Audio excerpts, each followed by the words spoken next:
Welcome back. It's safe to say that all of us owe a great deal to the dedicated nurses that have cared for us at different points in our lives, from birth to accidents to routine appointments.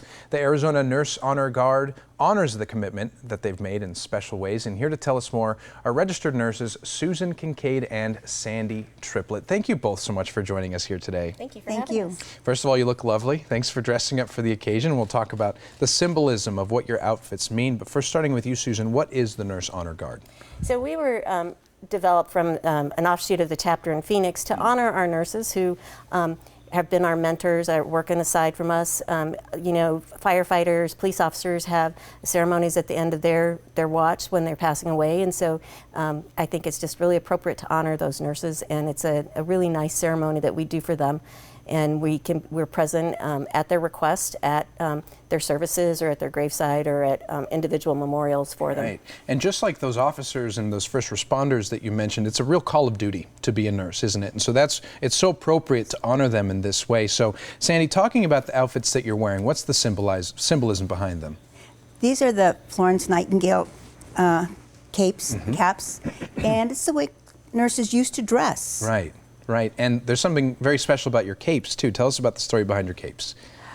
You can't get these capes anymore, so we have been blessed that the women from the Mount Lemmon Women's Club have volunteered to make the first 12 capes for us. Wow, well, thank you to them, and there's a couple pictures scrolling by of some of the other chapters, I imagine. And so give people a better idea, Susan, of what the services are that you offer. I know you brought some items with you here, so maybe you could describe them. So to begin with, we do, and the family can ask for any or all these, we do a short Florence Nightingale tribute where we read a little story recognizing the person.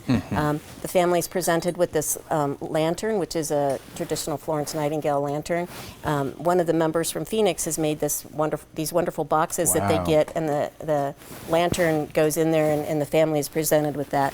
And then at the end of the ceremony, a white rose is placed on the casket, and then the chime is rung 3 times to release the nurse from their duties. Wow, and you know, all of that to say that it's of no cost, that it doesn't cost the family anything to have these services, right? That is correct. Wow, so you're providing this service to them free of charge. It's honoring them in a big way. How far will you travel to help these families and provide this? So we will go all over southern Arizona. We have actually a couple of nurses in Sierra Vista who are just let us know that they're interested in joining us.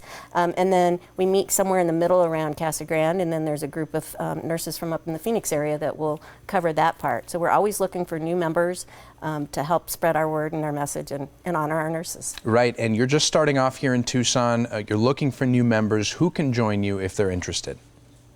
So any registered nurse or licensed practical nurse, and to find out about us, you can go to our website, or the funeral homes will have information, the hospices will have information. So we're just trying to get the word out there to people. Excellent, and it should be mentioned too, you're a nonprofit, so if donations are always welcome. I mean, these cost money certainly to provide them for the families. These boxes are so sweet and nicely made, and so donations are always accepted. Sandi, before I let you go, anything else you want to leave our viewers with? We're just so honored that we're able to do this, provide this service for our mentors. Right, your mentors, all those people that have cared for the sick and the injured, etc. And I want to thank you both for what you've done, for every patient that you've helped, and thanks for coming on our show. Thank you for having us. Absolutely. For more information on Arizona Nurse Honor Guard, you can call either number there on your screen.